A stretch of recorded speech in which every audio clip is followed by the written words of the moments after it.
El bruxismo es un hábito inconsciente de apretar y rechinar las piezas dentarias sin un propósito funcional.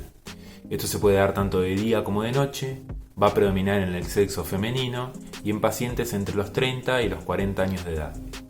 A esta enfermedad también se la conoce como enfermedad silenciosa, ya que la mayor parte de los pacientes que la presentan no sabe que la tiene. Es importante que el diagnóstico lo haga un profesional odontólogo basándose en los síntomas clínicos. Algunos de estos síntomas pueden ser dolor muscular a nivel de la mejilla, donde están los músculos masticadores, dolor a nivel de la articulación, dolor recurrente de cabeza al levantarse y los facetamientos de las piezas dentarias. Cuando hablamos de los daños que provoca el bruxismo, tenemos que entender que es una patología progresiva y entonces no nos va a afectar solamente a las piezas dentarias, sino también a los músculos masticadores y a la articulación.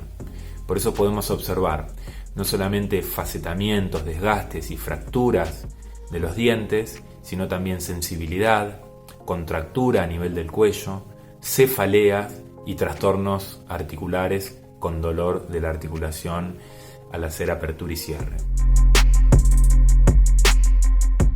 El tratamiento del bruxismo siempre va a estar a cargo del profesional odontólogo.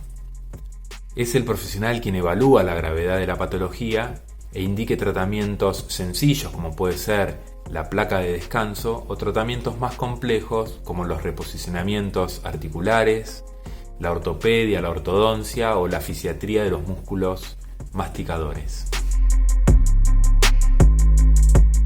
Tenemos que entender que gran parte del problema del bruxismo es que los músculos masticadores, principalmente el macetero, va ganando fuerza a medida que pasa el tiempo. Y esta fuerza que gana la traduce en mayor apretamiento y en mayor desgaste de las piezas dentarias y lesiones de todo el sistema masticatorio.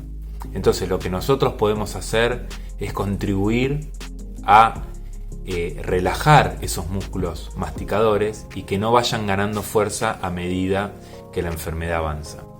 Esto lo podemos conseguir haciendo masajes en la zona de los músculos masticadores del macetero y evitando los hábitos lesivos como comerse las uñas, masticar chicle, entre otros hábitos. Y recordar que siempre conviene consultar con un profesional odontólogo para diagnosticar y curar esta patología.